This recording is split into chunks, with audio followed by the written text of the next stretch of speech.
Hello friends, ഇന്നത്തെ വീഡിയോയിലേക്ക് എല്ലാവർക്കും സ്വാഗതം. അപ്പോൾ ഇന്നത്തെ വീഡിയോ എന്ന് പറഞ്ഞാൽ ഒരു സ്പെഷ്യൽ വീഡിയോ തന്നെയാണ്. എല്ലാവർക്കും അറിയാലോ തേക്കിൻ്റെ നാട് നിലമ്പൂർ പാട്ടുത്സവം അറിയാത്തവരാരും ഉണ്ടാവില്ല. അപ്പോൾ നമ്മൾ നിലമ്പൂർ പാട്ടുത്സവത്തിന് പോകുന്ന ഒരു കൊച്ചു വീഡിയോയുമായിട്ടാണ് ഇന്ന് വന്നത്. അപ്പോൾ നമുക്ക് വീഡിയോയിലേക്ക് പോവാം. ഇപ്രാവശ്യത്തെ നിലമ്പൂർ പാട്ടിന് പോലെ പെട്ടെന്നുണ്ടായൊരു പോക്കായിരുന്നു കേട്ടോ. ഓർക്കാപ്പുറത്ത് ഒരു 8 മണി 8:30 ഞങ്ങൾ വീട്ടിൽ നിന്ന് തന്നെ ഇറങ്ങിയപ്പോൾ. അപ്പോൾ ഏട്ടൻ്റെ ഫ്രണ്ട് ഇങ്ങനെ വിളിച്ചിട്ട് നമുക്ക് പോവല്ലേ എന്നൊക്കെ പറഞ്ഞ് ഇവിടെ കുട്ടികളൊക്കെ ഒരുങ്ങി റെഡി ആയിട്ടുണ്ട്. അങ്ങനെ ഞങ്ങളിതാ പെട്ടെന്ന് തത്രപ്പാടിലുള്ളൊരു പോക്കായിരുന്നു. അതുകൊണ്ട് വീട്ടിൽ നിന്ന് ഇറങ്ങണ വീഡിയോ ഒന്നും എടുത്തിട്ടില്ല. അങ്ങനെ നമ്മൾ പാട്ടിനല്ല കേട്ടോ, ഇപ്പോൾ പാട്ട് കഴിഞ്ഞ് കാർണിവലിനാണ് പോകുന്നത്. പാട്ടിൻ്റെ സമയത്ത് ഇവിടെ എല്ലാവർക്കും പനി കഫക്കെട്ടു, അതുകൊണ്ട് ആ പൊടിക്ക് വെറുതെ കുട്ടികളെ ഇറക്കണ്ട പറഞ്ഞിട്ട് അങ്ങനെ പോലെ ഏട്ടനും ഫ്രണ്ട്സൊക്കെ പാട്ടിന് പോയിരുന്നു. അപ്പോൾ നമ്മളിതാ കാർണിവലിൽ എത്തിയിട്ടുണ്ട്. ഇവിടുന്ന് കണ്ടതന്നെ ആ ഒരു വ്യൂ എന്താ ഭംഗി കാണാൻ. ഇത് പിന്നെ എത്ര പോയാലും നമുക്ക് മടുക്കൂല കേട്ടോ. ഈ നിലമ്പൂർ പാട്ടിന് പോകാന്ന് അത് എല്ലാ പ്രാവശ്യം ഉണ്ടായാലും നമ്മൾ പോവും. ഇപ്പോൾ നിലമ്പൂർ പാട്ടിനല്ല, ഇപ്പോൾ ഓരോ സ്ഥലത്തും ഇങ്ങനെ കാർണിവൽ കൊണ്ടുവരുന്നുണ്ട്. എന്നാലും ഇവിടെ ഭയങ്കര തിരക്ക്. നിലമ്പൂർ പാട്ട് തുടങ്ങിയാൽ പിന്നെ അവിടെ എത്താത്ത ആരും ഉണ്ടാവില്ല കേട്ടോ. ആ ഒരു ഇത് പറഞ്ഞറിയിക്കാൻ പറ്റില്ല, അത്ര ഇതാണ്.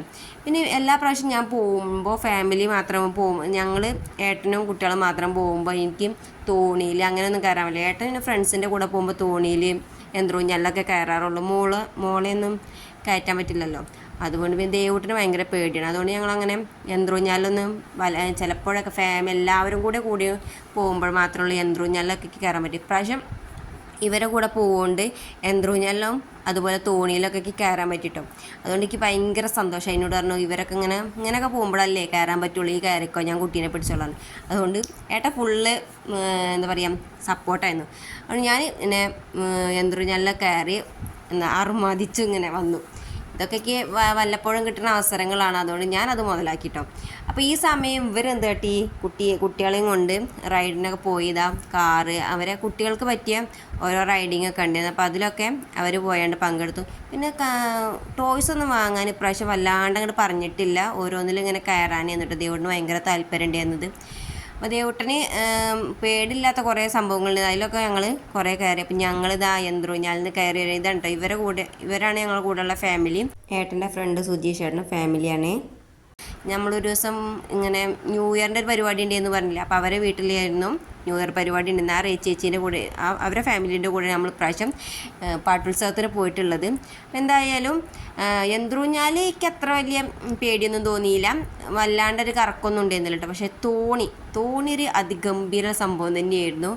അപ്പം ഞങ്ങൾ യന്ത്രൂഞ്ഞാലിൽ കയറുന്ന സമയം കൊണ്ട് ഇവരെന്താ ഏട്ടനും കുട്ടികളും കൂടെ ട്രെയിനിലും അതുപോലെ കാർ റൈഡിങ് ഒക്കെ ഉണ്ടായിരുന്നല്ലോ, അതിലൊക്കെ കയറാൻ പോയിട്ടോ. തോണി എന്ന് പറഞ്ഞാൽ അത് സംഭവം തന്നെ. ഞാൻ തോണിയിൽ ഇപ്പോൾ ഒരുപാട് നാളായിട്ട് ഞങ്ങളുടെ നാട്ടിൽ പൂങ്ങോട് ഭാഗത്ത് ഇങ്ങനെ ഒരു കാർണിവലുണ്ടായി. അപ്പോൾ അവിടെ ചെറിയൊരു തോണിയായിരുന്നു, അതിലാണ് കയറുന്നത്. അതിൽ അത്ര എനിക്ക് പേടി തോന്നുന്നു. പക്ഷേ ഈ ഒരു തോണി ഇത് വലിയ തോണിയാണ് കേട്ടോ. അതുകൊണ്ട് തന്നെ ഇത് പറഞ്ഞറിയിക്കാൻ പറ്റാത്തൊരു എക്സ്പീരിയൻസ് തന്നെയായിരുന്നു എനിക്ക്. എന്താ വെച്ചാൽ ഇത്ര വലിയ തോണി ഞാൻ കയറിയിട്ടില്ല കേട്ടോ. ഞാൻ പറഞ്ഞില്ലേ പൂങ്ങോട് കുഞ്ഞു തോണിയിലേക്ക് കയറിയിട്ടുള്ളൂ. കുട്ടികളുടെ അതുകൊണ്ട് പല അവസരങ്ങളും പാഴായിട്ടുണ്ടെന്നൊക്കെ ഞാൻ പറഞ്ഞല്ലോ. മക്കളെയും കൊണ്ട് തോണി കയറാൻ പറ്റാത്തതുകൊണ്ട് ഇവരിതാ ഇതിൽ ഫുള്ള് ഹാപ്പി ആയിട്ടുണ്ട്. 3 കൂടെ ഇതിൽ കയറാൻ പറ്റിട്ടോ. ഏട്ടൻ പിന്നെ ഫുൾ സപ്പോർട്ടായിരുന്നു. ഈ പൊയ്ക്കോ ഞാൻ കുട്ടികളെ നോക്കിക്കൊണ്ടെന്നൊക്കെ പറഞ്ഞു. അതുകൊണ്ട് പിന്നെ ഞാൻ എന്തായാലും അതിലായിട്ട് കയറാൻ പോയി. ഇങ്ങനെയൊക്കെ നമുക്ക് ചാൻസ് കിട്ടുള്ളൂ കേട്ടോ. അത് ഞാൻ മുതലാക്കി. എന്തായാലും യന്ത്രൂഞ്ഞാലിന് ഇറങ്ങിയപ്പോൾ ഞങ്ങൾ ആദ്യം വെച്ച് തോണിയിൽ കയറുന്നത്. കാരണം തോണിയിൽ അത്രയും ക്യൂ ഉണ്ടായിരുന്നു. എന്തായാലും ഇങ്ങനെയൊക്കെയല്ലേ കയറാൻ പറ്റുള്ളൂ വെച്ചാൽ തോണിയിൽ കയറാൻ പോയി നിൽക്കണ്. അത്രയും ക്യൂ ഉണ്ട്. ഈ ചെക്കന്മാരൊക്കെ ഈ തിരക്കൂടണം എന്തിനറിയാം, ആ തലയ്ക്കാ പോയി നിൽക്കാനാണ്. ബാക്കിയുള്ളവർക്ക് ആ നടുവിലും കിട്ടിയാൽ മതി വിചാരിച്ച് നിൽക്കുകയാണ്. ഞങ്ങളിത് ഓരോരുത്തരും ഇങ്ങനെ ആ തലപ്പത്തേക്ക് ഓടണണ്ടിട്ടേ നോക്കി നിൽക്കട്ടെ ഇവരൊക്കെ ഒരു ധൈര്യം എന്ന് പറഞ്ഞാണ്ട്. അപ്പോൾ നമ്മൾ തോണി സ്റ്റാർട്ട് ചെയ്തിട്ടുണ്ട്. തോണി സ്റ്റാർട്ട് ചെയ്തപ്പോൾ യാതൊരു കുഴപ്പമില്ല. പിന്നെ അങ്ങോട്ട് സ്പീഡ് ഒരു 3 റൗണ്ട് നമ്മൾ നല്ല സ്പീഡിലായിട്ടോ. അപ്പോൾ തലയും കുത്തി താഴെ വീണെന്ന് വിചാരിച്ചു. എന്തായാലും ഭാഗ്യത്തിന് രക്ഷപ്പെട്ടിട്ടുണ്ട്. മുറുക്കങ്ങോട്ട് പിടിച്ചിട്ട് ചേച്ചീൻ്റെ കൂടെ ഇരുന്നിട്ട് ഞാൻ എന്തായാലും. അപ്പോൾ ഇപ്രാവശ്യത്തെ നിലമ്പൂർ പാട്ട് എന്തായാലും അടിച്ച് പൊളിച്ചിട്ടുണ്ട്.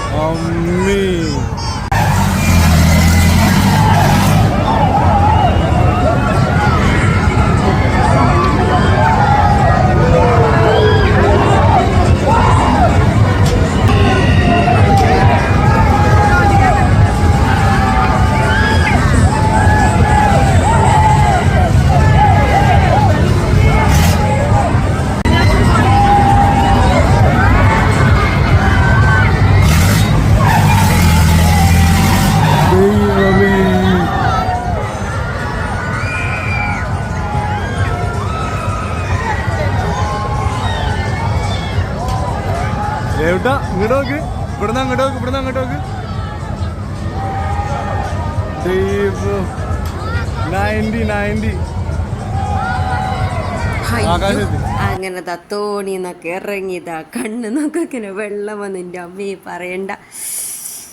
അത് കഴിഞ്ഞ് ഞങ്ങൾ തോണിയിൽ നിന്ന് ഇറങ്ങി നേരെ ദേവൂട്ടനെയും ആനിമോളെയും കൂടിയും അടുത്തതിലേക്ക് കൊണ്ടുപോയി. അപ്പോൾ അവിടെ ആനിമോള് കയറിയിട്ടില്ല, ദേവൂട്ടൻ മാത്രമേ കയറിയിട്ടുള്ളൂ. ദേവൂട്ടൻ അവിടെ കുറേ നേരം കളിച്ചിരുന്നു കേട്ടോ. ആനിമോള് കണ്ടോ അവിടെ പുറത്തിരിക്കുകയാണ്, പുറത്തിങ്ങനെ ദേവൂട്ടൻ അതിൻ്റെ ഉള്ളിൽ നിന്നിങ്ങനെ. ദേവൂട്ടൻ ഭയങ്കര ഇഷ്ടമാണ് ഇതിൽ കയറുന്നത്. അവിടെ അവൻ ഭയങ്കര ഹാപ്പി. ആനിമോൾ എന്ത് പറ്റിയാവോ അതിക്ക് കയറാൻ വല്ലാണ്ട് അങ്ങോട്ട് ഇതാക്കിയിട്ടില്ല. അത് കഴിഞ്ഞ് പിന്നെ ദേവൂട്ടനും ഇതിൽ ഞാൻ കയറിയിട്ടില്ലേ, ഇതിൽ ചേച്ചീൻ്റെ മക്കളും ഹസ്ബൻഡും പിന്നെ ദേവൂട്ടനും കൂടിയാണ് കയറിയത്. ഇതിലേക്ക് കയറാൻ അത്ര തോന്നിയില്ല, എന്തോ ഒരു പേടിയുണ്ട്. ഇതിൻ്റെ ആ ഒരു പോക്ക് കണ്ടില്ലേ. പക്ഷേ ഇതിൽ ഇപ്രാവശ്യം നല്ലതിൽ ഞാൻ ഇതുവരെ കയറിയിട്ടെന്നല്ല, എന്തായാലും ഒരു പ്രാവശ്യം കയറണമെന്നുണ്ട്. ഇവിടെ നിന്ന് ഇറങ്ങിയിട്ട് ഞങ്ങൾ നേരെ പോയത് മരണക്കിണറിലേക്കാണ്. മരണക്കിണർ പിന്നെ ഞങ്ങൾ പോയപ്പോൾ മോള് പിന്നെ അങ്ങനെ വാശി പിടിക്കൽ തുടങ്ങി. ഇത്രയും സമയമായതല്ലേ, ഞങ്ങൾ മരണക്കിണറിലൊന്നും കയറിയില്ല. പിന്നെ ഞങ്ങൾ സമയം വൈകിയത് കൊണ്ട് തന്നെ എല്ലാം ക്ലോസ് ചെയ്ത് തുടങ്ങിയിട്ട് 10:45 ആയിട്ടുണ്ട് കേട്ടോ. പിന്നെ ചേച്ചി ഫാമിലിയും കുറച്ച് ഷോപ്പിംഗ് ഒക്കെ നടത്തി. അങ്ങനെ ഞങ്ങൾ ഇതാ നേരെ പോകുന്നത് പിന്നെ ഫുഡ് കഴിക്കാനാണ്. പിന്നെ ദേവൂട്ട് ഇവിടുന്ന് ഇറങ്ങിയിട്ട് സൂപ്പറായിട്ടുണ്ട് അച്ഛാന്നൊക്കെ പറഞ്ഞു. എന്തായാലും ഇവിടെ ഇത് വല്ലാണ്ട് പേടിയൊന്നും ആയിട്ടില്ല. പിന്നെ അത് ഞങ്ങൾ പോരുന്ന വഴി കുറച്ച് ഫോട്ടോസും കാര്യങ്ങളൊക്കെ എടുത്ത് നേരെ ഇതാ ഫുഡ് കഴിക്കാൻ പോകുന്നു. ഫുഡ് കഴിക്കുന്നത് കുറച്ച് വെയിറ്റ് ചെയ്ത് എല്ലാവർക്കും നല്ല വിശപ്പും കാര്യങ്ങളൊക്കെ ഉണ്ട്. സമയം 11 മണി കഴിഞ്ഞിട്ടുണ്ടാവും കേട്ടോ. ഞങ്ങൾ ഫുഡ് കഴിക്കാൻ കയറിയപ്പോൾ ദേവൂട്ടനും അരിക്കൂട്ടനും റോസ്റ്റ് മതി, അവരത് ഓർഡർ ചെയ്തു. ഞങ്ങൾ കുഴിമന്തിയും അൽഫാമും കൂടി ഓർഡർ ചെയ്ത് കട്ട വെയിറ്റിംഗ് കേട്ടോ. എല്ലാവർക്കും നല്ല വിശപ്പും കാര്യങ്ങളൊക്കെ ഉണ്ട്. 11 മണിക്ക് കഴിഞ്ഞിട്ടുണ്ട് ഞങ്ങൾ ഫുഡ് കഴിക്കാൻ കയറിയപ്പോൾ തന്നെ. അവിടെ നിന്ന് തന്നെ 10:45 കഴിഞ്ഞിട്ടുണ്ട് ഞങ്ങൾ അവിടെ നിന്ന് പോകുന്നത്. പറയണ്ടല്ലോ, എല്ലാവർക്കും നല്ല വിശപ്പും കാര്യങ്ങളൊക്കെ ആവുന്നുണ്ട്. കട്ട വെയിറ്റിംഗ് ആണ്. ഒരു പ്ലേറ്റ് മാത്രം അതാണ് തിന്നാനായിട്ട്.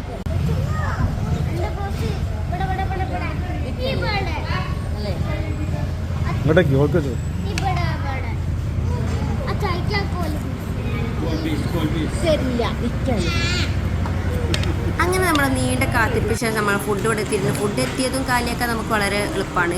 ഫുഡ് എത്താനേ നമുക്ക് പണിയുണ്ടെന്നുള്ളൂ. അങ്ങനെ ഫുഡ് കഴിക്കലൊക്കെ കഴിഞ്ഞ് ഞങ്ങൾ എന്താ നേരെ വീട്ടിലേക്ക് പോവുകയാണ്. അപ്പോൾ ഇന്നത്തെ വീഡിയോ എത്ര ഉള്ളൂ. എല്ലാവർക്കും നമ്മുടെ വീഡിയോ ഇഷ്ടമായെന്ന് വിചാരിക്കുന്നത്. ഇഷ്ടമായാലും ലൈക്ക് അടിക്കാൻ, നിങ്ങളുടെ അഭിപ്രായങ്ങൾ കമൻറ്റ് ചെയ്യണം. ഇനിയും നമ്മുടെ ചാനൽ സബ്സ്ക്രൈബ് ചെയ്യാതെ കാണണമെങ്കിൽ ഒന്ന് സബ്സ്ക്രൈബ് ചെയ്ത് സപ്പോർട്ട് ചെയ്യണം. നിങ്ങളുടെ സപ്പോർട്ടാണ് നമുക്ക് വലുത്. നിങ്ങളുടെ സപ്പോർട്ട് ഉണ്ടെങ്കിൽ മാത്രമേ നമുക്ക് ഇനിയും മുന്നോട്ട് പോകാൻ പറ്റുള്ളൂ. നിങ്ങളുടെ സപ്പോർട്ട് ഉണ്ടെങ്കിൽ മാത്രമേ നമുക്ക് ഇനിയും മുന്നോട്ട് പോകാൻ കഴിയുള്ളൂ. അപ്പോൾ എല്ലാവരും സപ്പോർട്ട് ചെയ്യണം. അപ്പോൾ ഇനി മറ്റൊരു വീഡിയോയിൽ വീണ്ടും കാണാം. Tata bye bye, see U.